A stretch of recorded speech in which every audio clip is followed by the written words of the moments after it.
De Soir d'Info.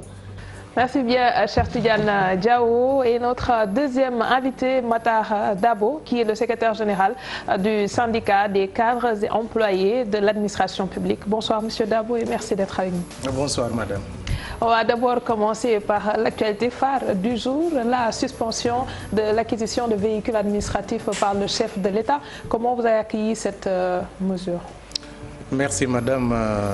Nous avons accueilli cette mesure avec beaucoup de satisfaction parce que nous avons demandé depuis plus de 2 ans aux autorités de diagnostiquer le secteur de l'utilisation des véhicules au sein de l'administration, parce que les cadres qui sont au sein de l'administration se sentent un petit peu délaissés dans le cadre de l'utilisation de ces véhicules, parce que généralement les véhicules de fonction sont dédiés à des personnes qui occupent des postes de directeurs nationaux ou ainsi de suite, et ce sont des postes politiques. Il est rare de voir un cadre qui fait une carrière au niveau de l'administration et qui aboutit à ses responsabilités de directeur national, parce que cela pose un véritable problème aujourd'hui. Et c'est ce qui fait que le plan de carrière de ces cadres au niveau de l'administration pose problème. Et quand on a entendu hier le chef de l'État faire la déclaration à l'issue dans le communiqué du Conseil des ministres, nous avons salué la mesure. Maintenant, nous attendons l'application. Alors, quand vous dites que vous avez été, en fait, il y a certains cadres qui sont lésés, on parle de quel cadre? Parce que le plus souvent, quand on entend qu'on a plus de 300 et quelques milliards qui avaient été avancés par le chef de l'État pour l'achat de véhicules entre 2012 et 2018, certainement, entre-temps, le chiffre a augmenté, qu'on puisse aujourd'hui se dire qu'il y a des gens lésés. Alors, que servent ces véhicules qui sont achetés? Non, souvent, la presse rapporte des informations selon laquelle tel ou tel directeur national a à sa disposition 2, 3, 5 véhicules. Et officiellement, ils n'ont pas droit à ça. On leur affecte un seul véhicule de fonction. Mais par des techniques de contournement des procédures, ils utilisent souvent la stratégie d'achat de véhicules de supervision pour changer de véhicule chaque année. On connaît dans ce pays des gens qui changent, des directeurs nationaux qui changent de véhicule chaque année. Alors qui a droit aujourd'hui à un véhicule de fonction et à un véhicule de service? C'est quoi la différence? Officiellement, dans les notes de nomination, on précise que tel directeur national doit bénéficier d'un véhicule de fonction, avec même le carburant qui doit l'accompagner. Pour les véhicules de service, ça doit être mis à la disposition du service. Mais qu'est-ce qu'on constate? C'est là où il y a le détournement d'objectifs la plupart du temps. Les gens prennent les véhicules de service comme des véhicules de fonction. Et c'est à ce niveau qu'on constate le manque de contrôle interne au sein des entités de l'administration. Parce que c'est-à-dire se laisser aller a abouti aujourd'hui à cette situation que nous vivons. Mais qu'est-ce qui l'explique, puisqu'il y a un cadre réglementaire qui est là depuis 2008? Oui, c'est ce que je dis. C'est-à-dire, s'il y a une faiblesse, une insuffisance de contrôle interne, on peut trouver la réponse à ce niveau. Parce qu'il faudrait que les gens puissent faire correctement leur travail. Mais, généralement, si le contrôleur en personne qui n'a pas droit à un véhicule de fonction, on lui affecte un véhicule de service qu'il utilise comme véhicule de fonction et il n'est pas lui-même contrôlé, il peut fermer les yeux sur beaucoup de choses. Et c'est ce qui, c'est ce qui handicape aujourd'hui notre administration. Si nous voyons cette gabegie, ça nous fait mal parce que les agents de l'administration sont en train de demander de se battre pour la révision du système de rémunération. Certains se battent pour, la mise en œuvre des accords signés. Si parallèlement on se rend compte qu'au niveau de l'administration, il y a toujours cette gabegie avec les véhicules de l'administration, et ces gabésies généralement, je le répète, ce sont les postes politiques au sein de l'administration qui, pour la plupart du temps, par rapport à cela, parce que vous avez fait le constat, et pourtant vous ne le dénoncez pas. Qu'on attende que l'autorité se prononce alors que vous êtes des acteurs sur le terrain, vous voyez ce qui se passe et que vous ne dites rien. Non, si vous dénoncez, on vous colle le fait que vous êtes tenu par l'obligation de réserve et de discrétion. Les textes qui protègent les agents, parce qu'il y a un protocole de la CEDEAO qui demande à tous les agents de l'administration, s'ils sont au courant de quelque chose qui ne va pas, de pratiques malsaines, ils ont le droit de le dénoncer. Mais ce même texte devrait être accompagné par un décret en interne qui leur donne une immunité. C'est ce qui peut permettre à l'administration de corriger ces dysfonctionnements. Mais ça ne se passe pas comme ça. Aujourd'hui, vous dénoncez cette pratique, on porte plainte contre vous pour diffamation. Vous risquez votre poste. Vous risquez votre poste. Et c'est la raison pour laquelle les agents de l'administration peuvent, dans le cadre des missions des corps de contrôle, donner les informations. Maintenant, si ces rapports issu de ces corps de contrôle n'est pas bien utilisé par qui de droit, mais il revient de la responsabilité de l'utilisateur, du destinataire de ces rapports, de tirer toutes les conséquences. Autre chose qui choque beaucoup de Sénégalais, c'est qu'on a des véhicules de luxe qui circulent à Dakar et c'est la plupart du temps des directeurs de services ou autres qui les conduisent en ville. Conduire ce type de véhicule au Sénégal semble être indécent. Comment on peut se permettre certaines choses? Moi, je crois qu'il y a eu des dérives dans le cadre, parce qu'on peut tout dire au président Diouf, il avait quand même laissé une administration solide sur le plan des procédures. Le président Abdou Diouf, quand il est venu, il avait trouvé une administration qui était un tout petit peu dans la rue, à cause des mauvais traitements de salaire qu'ils ont, mais aussi, ils n'avaient même pas de bons véhicules à l'époque. En 2000, les bons véhicules qui circulaient à Dakar appartenaient aux ONG. Et il a voulu transformer l'image de l'administration, c'est-à-dire redorer le blason de l'administration. Et les gens en ont profité pour aller vers des dérives. Et ces dérives ont continué avec l'avènement du président Macky Sall. Mais justement, avant, on avait les véhicules de l'administration, on pouvait les identifier par des AD. Maintenant, il y a des véhicules de l'administration qui circulent sans immatriculation. C'est là où démarre toute la dérive ou toutes les dérives. Non. La plupart des véhicules de l'administration qui sont utilisés par les bénéficiaires en y mettant leur plaque de véhicule particulier qui se substitue à la plaque, au numéro que l'État leur a affecté, parce que quand on demande une autorisation d'achat de véhicules à la présidence, l'accord est accompagné de votre numéro d'immatriculation. Maintenant, souvent, les gens, pour frimer, utilisent ces genres de pratiques malsaines en utilisant le motif comme quoi il y a des émeutes en ville souvent. Donc souvent à l'université il y a des émeutes, il faut banaliser les véhicules, mais il faudrait que tout cela s'arrête. Mais c'est l'État qui a laissé faire. C'est l'État qui a laissé faire. Il devait y avoir un contrôle sur le Effectivement, à ce niveau, c'est l'État qui a laissé faire. On a une administration budgétivore. Binta, ça fait quelques mois, on nous parlait de factures téléphoniques. Il y a également les véhicules dépensés. Entre-temps, on nous parle aujourd'hui d'achat de véhicules. On n'a pas une idée de la manne financière qui est consacrée au carburant, à l'entretien et autres. On veut une administration performante, mais nous, on a l'impression qu'on a une administration qui est là que pour consommer l'argent du contribuable. Et vous savez, un pays qui tend vers l'émergence doit avoir une administration performante, forte et performante.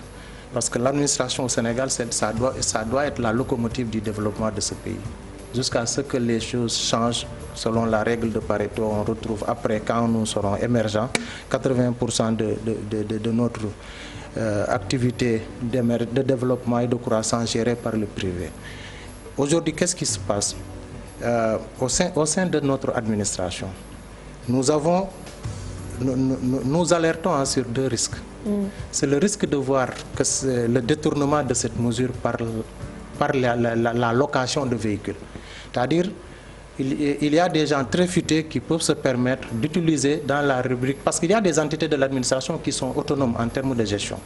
Ils ont des lignes budgétaires dans le cadre de la location et les charges locatives, mais aussi avec des rubriques de transport. Du matériel et du transit administratif? Non, c'est-à-dire des structures autonomes, il y en a énormément dans notre administration qui n'ont rien à voir avec la DMTA dans leur fonctionnement. C'est-à-dire ce sont leurs conseils d'administration qui valident leur budget de fonctionnement. Et ce sont ces structures, la plupart du temps, qui sont budgétivores. Parce que le fonctionnaire n'est pas bien payé au Sénégal. Mais allez-y au niveau des structures du secteur parapublic. Vous trouverez c'est-à-dire des traitements qui frisent un tout petit peu,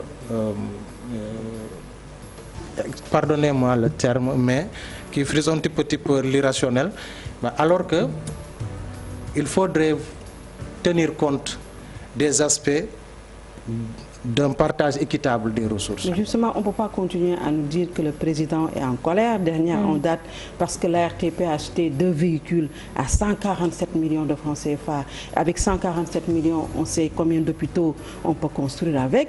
On ne dit rien, le président est en colère, on prend une décision tout de suite d'arrêter l'achat de véhicules au niveau de l'administration. Est-ce qu'il n'est pas lui-même le principal responsable dans cette gouvernance dépensière quand on a beaucoup de ministres, beaucoup d'agences, beaucoup de directions? Il est quand même le responsable dans tout ce qui arrive. Madame, vous avez raison. Vous croyez que les agents, les cadres qui ont fait carrière dans l'administration, s'ils accédaient à ces postes de responsabilité, ils n'allaient pas se comporter comme ça? Vous ne verrez jamais un administrateur civil, un gouverneur ou un préfet qu'on nomme directeur national, directeur général par exemple de l'ARTP, qui va faire ces genres de pratiques. Ils ne le feront jamais parce qu'ils connaissent l'administration. Je vous dis, quand les gens, pour des récompenses politiques, sont promis à des postes de directeurs nationaux au niveau des entités de l'administration, on constate ces dérives. Parce que pour eux, ce sont des récompenses. On avait connu ici une année avec l'IPRES où un directeur voulait un salaire de 6 millions et des véhicules, et puisqu'il ne l'a pas, il a démissionné. Imaginez un pays sous-développé comme le Sénégal, qui est soutenu par l'aide publique au développement des autres pays. Imaginez qu'on puisse arriver à ces genres de situations. Et c'est pourquoi je vous dis que tant que le chef de l'État, s'il veut sortir la main haute à la fin de son mandat, sortir par la grande porte dans le cadre de la réforme de l'administration, nous lui demanderons que pour les postes de directeurs nationaux, que ça soit par concours. Un avis de recrutement pour tous les Sénégalais. Mais pas pour des postes de recasement de clientèle politique. Que les directions et les agences servent à caser la clientèle politique, une administration à outrance, politiquement outrancière. Comment faire justement pour revenir à l'orthodoxie des textes? Cette année, on a connu un pays africain qui a fait un recrutement pour ses ministres. C'est quel pays? Non, je me garderai de donner son nom, mais qui a fait un recrutement, vous pouvez vérifier sur Google, qui a fait un recrutement, un avis de recrutement pour ses ministres. Pourquoi on ne peut pas, le Sénégal ne peut pas commencer d'abord par les directeurs nationaux? On peut avoir un ministre qui n'a pas de niveau. On a des ministres depuis l'avènement du président Diouf comme du président Macky, des ministres qui n'ont pas de baccalauréat, qui n'ont même pas le bac, qui n'ont pas un cursus universitaire. Mais un directeur national, quand même, c'est un profil. Et c'est des compétences. Parce qu'on lui confie des deniers publics. Cette personne doit nous rendre compte de l'utilisation de ces deniers publics, la manière la plus claire. Et cela me permet de revenir sur les rapports de la Cour des comptes et des organes, des corps de contrôle de l'État. Nous soutenons à 100% les agents de l'administration issus de ces corps de contrôle. Les autres qui s'acharnent sur ces agents, nous condamnons leur démarche. Parce que ce n'est pas la bonne démarche. La bonne démarche, est-ce qu'aujourd'hui ce serait réformer de fond en comble notre administration? Le PAMA, est-ce que c'est possible? Le PAMA est possible, mais il va falloir que le chef de l'État lui-même... Qu'il y ait une volonté politique derrière, qu'il ne protège personne.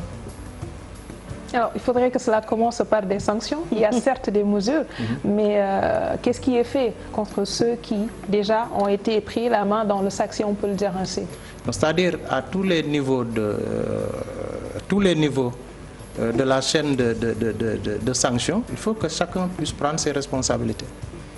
Est-ce qu'il y a des sanctions, justement? Mais dans les rapports, il y a déjà... Confisquer le portefeuille, ou en tout cas une partie du portefeuille qui était dédiée à quelque chose, ne me semble pas être une sanction assez dissuasive. Non, non, mais il y a des poursuites judiciaires souvent qui sont recommandées par les organes de contrôle de l'État. Les organes de contrôle qui ont publié des rapports. Si on prend l'exemple de la Cour des comptes, le chef de l'État, quand il a fait une sortie, il a plutôt minimisé le tollé que beaucoup ont... disons, fait concernant ces dossiers-là, alors que pour lui, on devrait peut-être prendre ces dossiers, en apprendre, prendre des mesures pour éviter d'en arriver à quelques dérives. Ce qu'il dit, c'est juste des entorses liées à les procédures et que ça ne semble pas assez grave, selon lui, quand on l'écoute parler. Non, moi je crois que si ça s'est passé comme ça, ce serait regrettable. Parce que lui, il est un pur produit de l'administration, le chef de l'État du Sénégal. Un pur produit de l'administration. Donc aujourd'hui, il était dans une entité du secteur parapublic. Il a gravi tous les échelons et il a occupé presque tous les ministères stratégiques et des responsabilités dans ce pays. Il est le premier protecteur des agents de l'administration. Et je lui demande qu'il utilise son manteau de protecteur des agents de l'administration pour leur permettre de faire correctement leur travail, en leur dotant de moyens suffisants, mais aussi en les protégeant dans le cadre de l'exercice de leurs fonctions. Mais nous avons une administration déjà dépensière. C'est parce que peut-être que les richesses sont mal réparties? Non, c'est-à-dire si nous parlons d'administration dépensière, vous savez aujourd'hui, si vous prenez le budget du Sénégal, vous constaterez, comme dans le cadre de la mobilisation des ressources internes, comment des efforts ont été faits. Et ça a été fait par notre administration. Mais je veux dire, si aujourd'hui l'administration a dépensé en un an 17 milliards pour le téléphone, entre 2012, Aram l'a dit, et 2019, 307 milliards pour les véhicules, aujourd'hui, on ne peut pas... Qu'est-ce que vous voulez que je vous dise? Non, non, je vous dis que pour ceux qui grèvent ces budgets-là, ce ne sont pas les véritables travailleurs de l'administration. C'est ce que je vous dis. Parce que les véritables employés travailleurs de l'administration, vous ne trouverez pas un directeur d'école avec un téléphone où le crédit a été mis par l'administration. Vous ne trouverez pas un médecin chef de district avec un téléphone portable où les crédits ont été mis à sa disposition par l'administration, ainsi de suite, ainsi de suite. Les agents de la pêche, de l'agriculture qui sont sur le terrain, ils utilisent leur propre téléphone. Maintenant, ceux qui abusent de ce sont ces gens qui sont au niveau stratégique, au niveau central et qui bénéficient de ces postes de responsabilité. Les ministres, les directeurs généraux. Effectivement, effectivement. Alors, on a un extrait du directeur du matériel et du transit administratif qui est avec nous, avec l'un de nos reporters. J'y arrive, Maguette Sène, pardon, que nous écoutons. Je crois que le président s'est engagé dans une logique de rationalisation des ressources publiques de manière générale. Il faut retenir que ça n'a pas commencé avec les véhicules, mais c'est d'abord avec les loyers des fonctionnaires. Il y a une certaine catégorie de fonctionnaires pour qui l'État louait des maisons et mettait à leur disposition. Cette mesure a été levée, c'est-à-dire il y a eu des textes qui ont été pris pour enlever cette faveur en remplacement d'une indemnité. Également, il n'y a pas longtemps de cela, en 2019, le président avait pris un décret pour arrêter les lignes téléphoniques qui faisaient l'objet d'abus, en octroyant en même temps des indemnités à ceux qui avaient droit à des lignes téléphoniques. Et je crois que ça a permis à l'État d'économiser 15 milliards de francs CFA. Certes, l'administration a besoin de véhicules pour fonctionner, pour être performante, mais faudrait-il que ces dépenses ne dépassent pas le raisonnable, ce qui est raisonnable. Donc je crois que c'est dans cette logique-là que le président a demandé de surseoir à toute acquisition de véhicules en attendant de mettre en place un système qui va éliminer l'octroi que l'on fait actuellement à des fonctionnaires de véhicules de fonction, et en remplacement, il va y avoir une indemnité forfaitaire globale qui va leur être allouée, et cette indemnité-là permettra aux agents eux-mêmes d'acquérir des véhicules et d'assurer l'entretien de ces véhicules. C'est le maire de Malicounda qui est déjà passé sur ce plateau. Il est le président des administrateurs civils du Sénégal. Vous l'avez entendu, on parle aujourd'hui d'une indemnité forfaitaire qui va compenser cette suspension-là pour en tout cas les fonctionnaires qui ont été rigoureusement sélectionnés et qui pourront peut-être bénéficier de cette indemnité. Est-ce que vous pensez que cela peut régler le problème? Oui, nous disons que les véhicules de fonction, déjà, ce n'est pas pour les fonctionnaires la plupart du temps, c'est pour les directeurs nationaux et les ministres. Donc, cette indemnité forfaitaire n'est pas destinée à eux, en réalité. Peu d'entre eux bénéficieront peut-être, ont des postes avec des véhicules de fonction, c'est très minime. La plupart des agents de l'administration, en majorité, même au niveau stratégique, ont des véhicules de service. Donc, cette indemnité forfaitaire, l'alerte qu'on peut faire, c'est d'interpeller M. le Président de la République pour lui dire que la commission qui avait proposé l'indemnité forfaitaire pour le téléphone, qu'il ne commette pas les mêmes erreurs.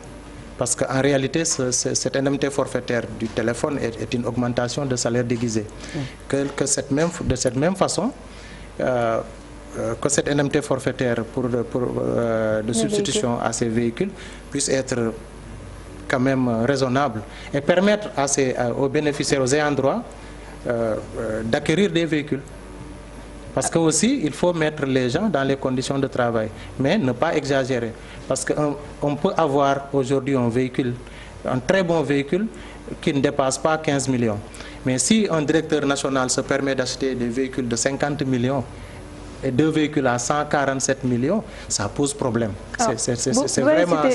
Vous avez cité tout à l'heure des structures autonomes. Ces structures-là sont les établissements publics, les agences nationales, les sociétés nationales. Les hôpitaux et autres. Oui. Ces structures arrivent à s'en sortir et si ils ont un modèle qui peuvent exploiter, comment se fait-il qu'au niveau de l'administration publique, en tout cas les entreprises qui ne sont pas concernées, que vous ne puissiez pas vous inspirer de cet exemple? Il y a un conseil d'administration au niveau de ces structures et quand il y a des dépenses de ce genre à faire, certainement les gens échangent avant de faire sortir un budget.